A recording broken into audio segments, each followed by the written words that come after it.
it is stunty season. Season 6 for Blood Bowl 3 is almost here.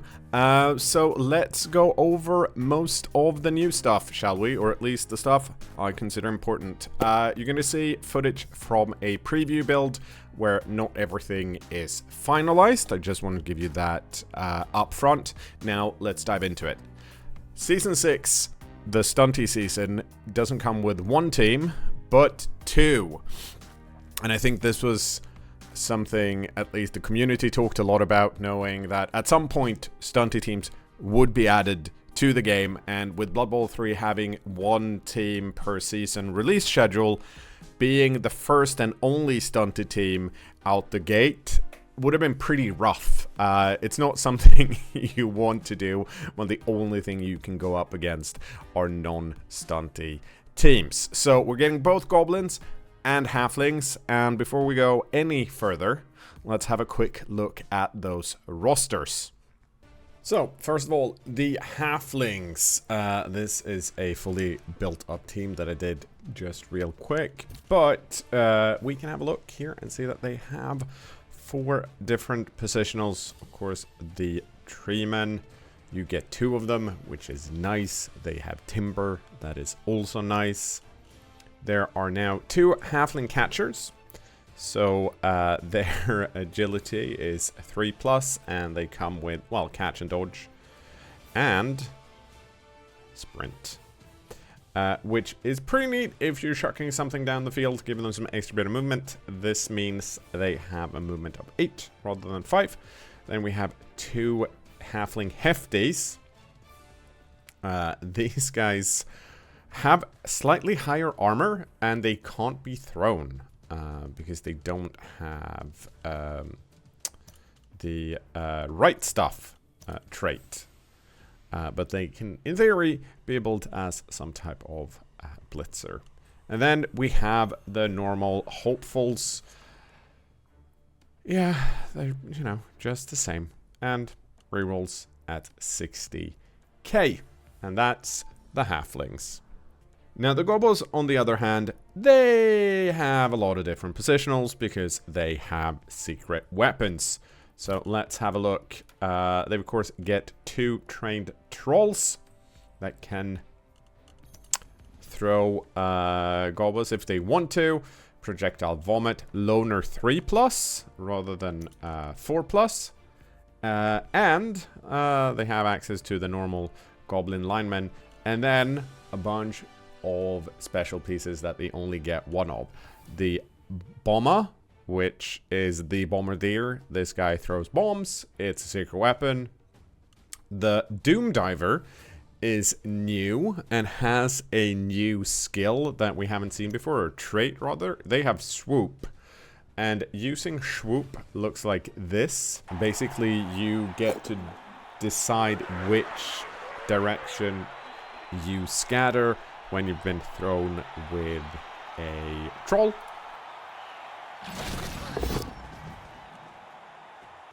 Really useful if you want to throw stuff. You want to throw the Doom Diver. The Fnatic we've seen before. It's got a ball and chain. It's got secret weapons. Got no hands. We have a Looney. It's got a chainsaw. Seen that before. The Hooligan is new. It's a goblin that comes with Dirty Player and Disturbing Presence, but also right stuff, so can be thrown.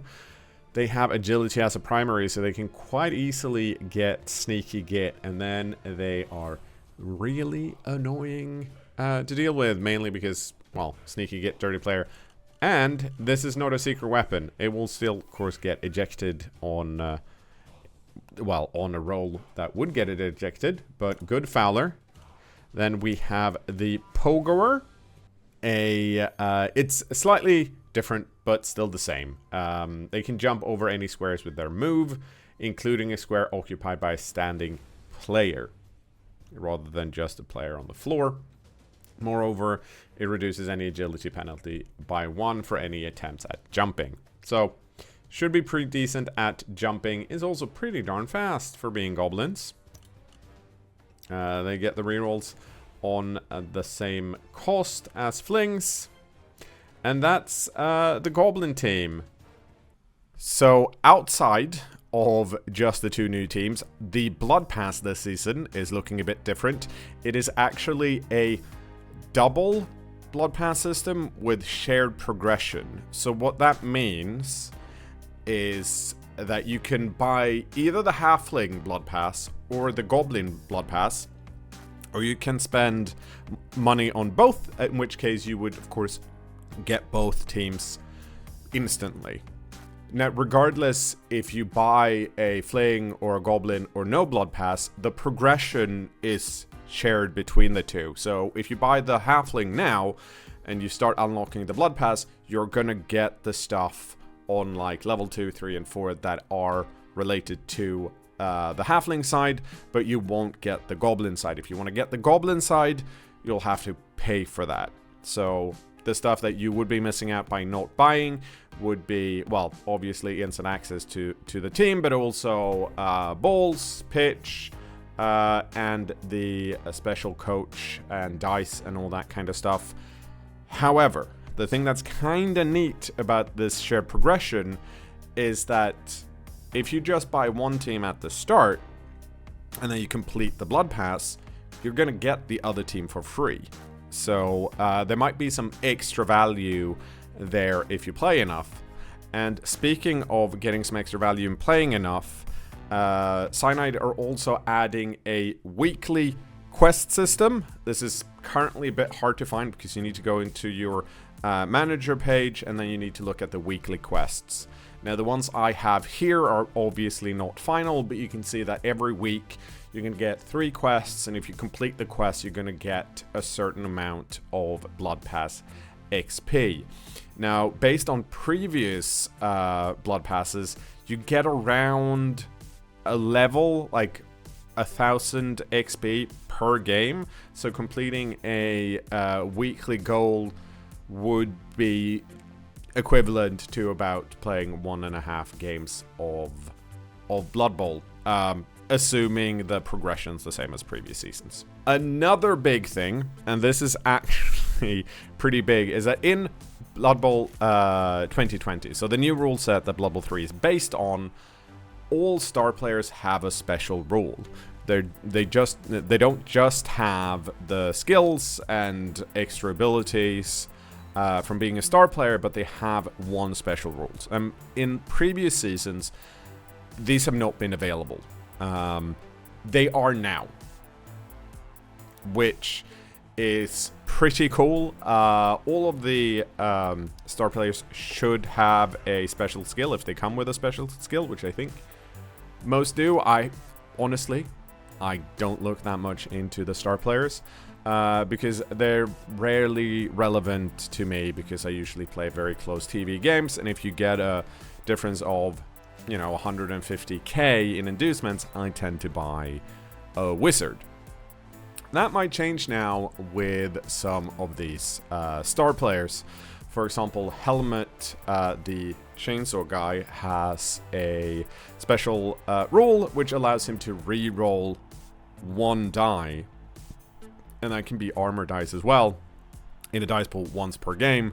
This can be relevant for a lot of reasons, not only if you actually hurt yourself and you want to make sure that you roll lower than Helmet's armor.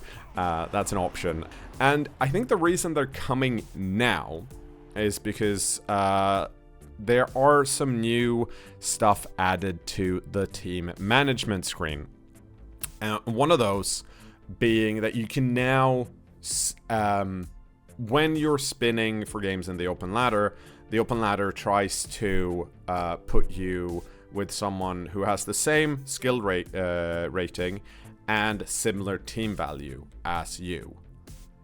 That means there's probably not going to be much inducement. However, and this has been an ongoing argument in Blood Bowl generally, for however long I've been in it, which is 20 plus years by this point. Some people argue that if you're playing stunty, you want to have a low TV so you get inducement money and can buy cool stuff that's going to be annoying for the other team. That's really hard to do if you have a matchmaking system that always tries to fit you against someone who has a similar team value. So, on your team page, you can now go and manage the team and set how much higher you want your team value to be for the matchmaker to find you a good matchup. Now you can't go down, so you can't claim, oh, I'm sitting at 1000 TV, but I want to spin for 900 TV. But you can go up, and you can go up quite a fair bit if you want to. We'll see how this works out and if people use it or not, but it's one of those small features that can add a lot of depth. And we'll see if the rule set of Blood Bowl 2020 supports that. But that is cool. Other things you can do here on the team screen is that you can now fire several people at once if you want to, or you can rehire people at once. These seem pretty straightforward and seem to work out the way you think. You can also save your own team building templates. Now, a few updates ago, Cyanide added more pre-built templates for when you start a new team. And the first iterations of these, they just had names, but you couldn't see what was in them. Now you can, which is really cool. So you go and try and template, and you see what Cyanide has set into the pre-made templates. You can also save your own templates, meaning there's another button here called My Templates, where your own saved templates will stay, which can be really useful if you have a specific build that you really want and you don't feel like the Cyanide builds are worth it. So that's super cool. We also need to talk about Blood Bowl 3's first community event. So for Stunty season, there's going to be a community event, Goblins versus Halflings, Stunty teams, and whichever team or faction wins the most amount of games will get their faction's legendary cosmetic for free in the shop, which is pretty cool. You can see if you want to, you can buy these factions now, not factions, but you can buy these cosmetics now if you want. They cost 750 Warpstone, so you probably want to make sure that your team wins. The caveat to this is that these two teams are pre-made teams. So if you pick the Goblin team, they're gonna be rostered a certain way. If you pick the Halfling teams, they're gonna be rostered in a certain way. In the preview build I have, neither of these rosters are finalized. I know that Cyanide has talked to some community members to get input on what would be fair and even, and they've also looked into and will probably update these roster builds during the season, if I would assume if one of them is like too powerful and just crushes the other team. Or they just want to showcase, you know, some other secret weapons or things, right, for either of those teams. Another quick side note, Blood Bowl 3 Season 6 comes with my favorite new cheerleader. And, like, that's hard because both of these cheerleaders are really cool looking. Here's the Goblin one. Pretty neat. But it's nowhere near as cool as the Halfling cheerleader, which is my go-to cheerleader from here on out, which honestly is like, I would probably just buy the Halfling Blood Pass because I want this cheerleader, and also I really love cosmetics, you guys. The blood, not Blood Bowl, but the Halfling pitch is also pretty neat. But yeah, Fling cheerleader, best cheerleader in the game. Who knew? Back to the important stuff. We also have some massive updates to on-pitch experience. As you know, I tend to play with skill rings on, which shows you what position each player on the pitch has, meaning I don't have to have on the skills pop-ups for basic skills, just the gained skills. Well, now Cyanide has added a feature where you get to decide which A of these skills pop up on your players and which pop up on your opponent's player, and this is also in addition to them now letting you choose which skills should be automatically applied, and all of these are in the options. It's pretty straightforward. For the automatic skills with the check mark, the game's just gonna assume and say, oh, you want to use this skill for a reroll instantly. Perfect, let me do that. And then you're gonna have a really long list of which skills you want to have visible on your players and which you want to have visible on your opponents, because it's probably not the same. For example, if I was playing with a team full of decay, I'm turning decay off on my players because I know it's there and it doesn't matter. So less clutter on the pitch, which is really nice. They've also added an interaction for the kick skill so that it's now easier to see where the kick version of the skill would land. So you can see in the light blue coloring is where if I choose to use kick, the ball would land, and that's hopefully helpful for those that aren't really sure how kick works. Finally, let's go over some official ladder changes. Each season there are tweaks to the ladder. My favorite tweak this season is that the game itself now lists the top 10 teams of each faction. It used to be you have the master rank and you can see who's in master division, and it's just going to go from top 1 to top 100. Whoever teams has the highest SR over 2000 will end up here. Not really relevant for the bad teams that are not like going to show up. But if I'm playing one of the bad teams, I want to see how I stack up. So having a tier list for just the team I'm playing is feels really important to me. I'm very happy that this has been added, and not only because I was like, I want this, so I'm like, get me this thing. Luckily they agreed, and I'm sure I wasn't the only one that pointed it out. But it's here, so now you can compare yourself to other Dark Elf teams if you're playing Dark Elves, which is probably very helpful and fun. Other things that are updating is the TV limit for Season 6 is now 1,800,000, or for us normal people, 1,800. So it's going higher and higher again, which will be interesting to see how that impacts some of the teams on the ladder. And finally, and I think this is actually one of the big ones, at least to me, and specifically later in a season. Previously, the matchmaker, the thing that pits your team against other teams, took into account the TV value of your team and the SR range of your team. And the longer you queued, the wider this would become, right? And now we've seen on the team page, you can set your TV to be higher than it actually is for the sake of the matchmaker.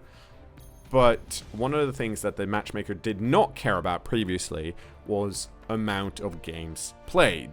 Which, from one, if this was a perfectly balanced game, that would have mattered less. But with random skills and other things, because skills of course have the same value for everyone, but it does matter if a skill can be great on one player while it's just good on another, if that makes sense. Having a lineman with defensive is probably not as good as having it on the guard mummy, right?